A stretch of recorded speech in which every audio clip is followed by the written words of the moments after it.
Hey guys, welcome back to The Average Delton. This is the space where we discuss real life, real loss, and the things that we carry that most people never see. No filters, no pretending, just truth.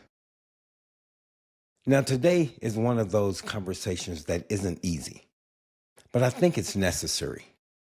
You know, over the last few days, many people have watched footage of America's 250th anniversary celebration.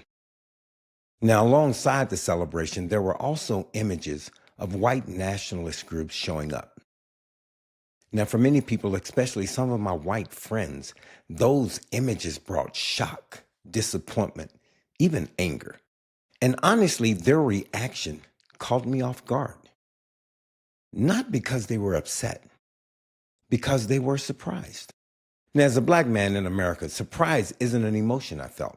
Sadness, frustration, but it isn't surprise because this isn't new to me.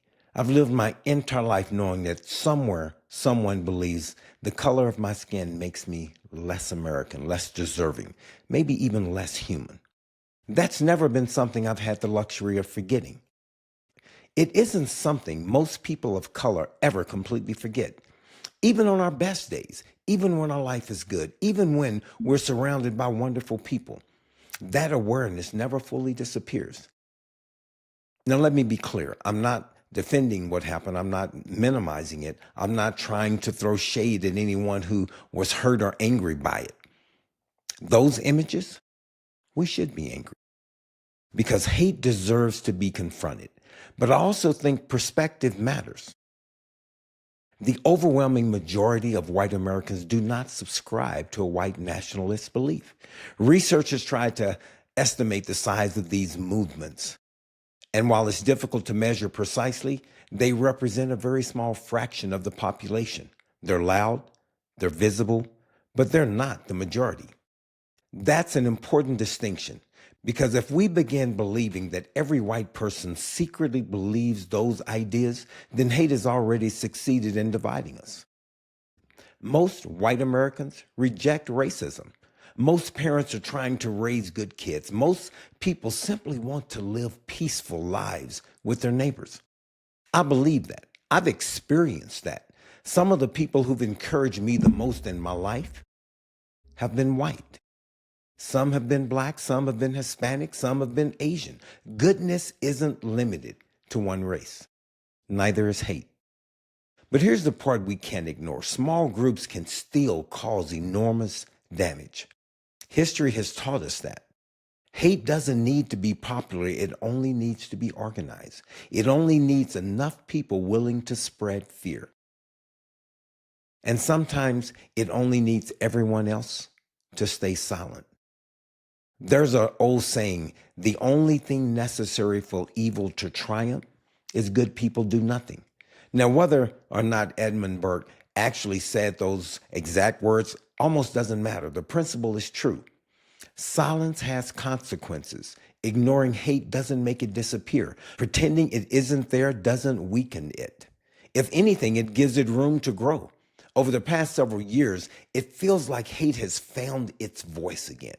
Social media rewards outrage, algorithms reward anger. People say things online they never say face to face. Extremes get attention, moderation gets ignored. And before long, the loudest voices begin sounding like the majority, but they aren't. They're simply louder. That's why the rest of us have to speak. Not with hate, not with insult, not with revenge, but with courage and honesty and compassion, with facts and actions. If you're a parent, teach your children that every human being has dignity. If you're a teacher, keep teaching history honestly. The good parts, the painful parts, all of it.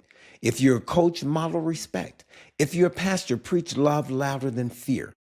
If you're a neighbor, get to know people who don't look like you. Because real conversations destroy stereotypes faster than the internet arguments ever will. Sometimes people ask, are things getting worse? I don't know.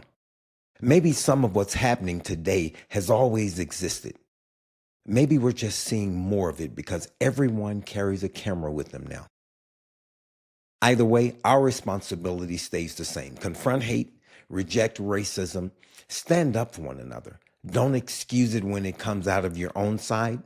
Don't ignore it because it's politically inconvenient. Character isn't measured by who we criticize. It's measured by what we're willing to confront when it comes close to home. You know, America has always been complicated. Our history includes incredible courage and incredible injustice, freedom and oppression, progress and setbacks, hope and heartbreak, all at the same time. Those truths don't cancel out each other.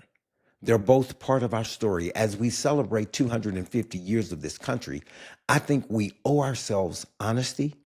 We shouldn't pretend the ugly chapters don't exist, but we also shouldn't pretend they're the whole story. The America I know is millions of people from every background trying to build something better than what they inherited. That's worth protecting, and it's worth fighting for. Not with fists, not with hatred, but with integrity, with education, with courage, with friendship. Because hate is learned. That means respect can be taught, fear can be challenged, and understanding can grow. Now, every generation gets to decide what kind of country it wants to leave behind. So let's leave one that's a little kinder than the one we inherited, one that's more honest, one that's more united, one where our children know enough history to recognize hate when they see it, and enough humanity to refuse to become part of it. Guys, that's it for today. Thanks for listening. I'm your average Delton. Until next time, keep asking the hard questions, keep listening to one another, and never stop believing that ordinary people can make extraordinary differences. And please remember this, your life is the only sermon some people will ever hear. So make it loud. And I'll leave you with this. Hate may shout, its voice may rise, trying hard to blind our eyes. But louder still, if we decide, can be the truth we will not hide. Teach our children, lead with grace, see the human, not the race. For every heart that's taught to care plants hope that grows beyond despair. The future isn't built by fear, but by the courage to stay near, to stand for right when wrong appears, to trade our anger for our ears. So let love be loud, let kindness start in every home and in every heart. For history's pen is in our hand. Together, we decide this land. I'm your average Delton, out.